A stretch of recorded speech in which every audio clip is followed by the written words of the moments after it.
общем, при установке распредвала я посмотрел, что он немножко надран. Думаю, дай проверю, стучит, не стучит.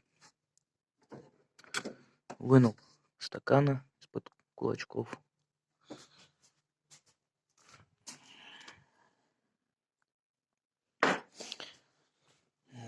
Закрутил крышки.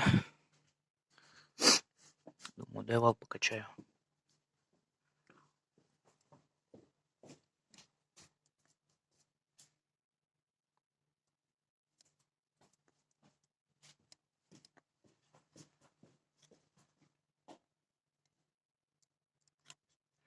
То есть он что в начале, что в конце съеден. В общем, есть вариант подточить крышки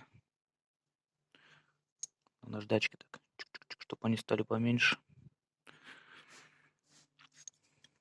Но все-таки надо сначала дома поискать вал,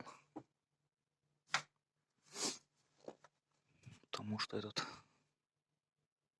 съеден нормально. Так валы стучат.